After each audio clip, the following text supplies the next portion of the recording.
Padampur blocker Naira स्थित राजीव गांधी सेवा केन्द्र परिसर में जातीय आईन सेवा दिवस पाली।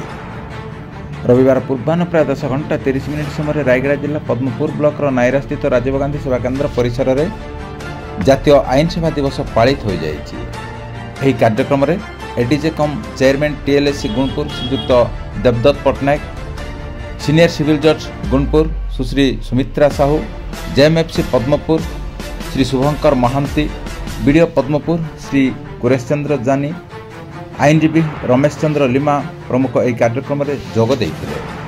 कार्यक्रम में जोग दे कार्यक्रम संपर्क में उपस्थित जनसाधारण को कही।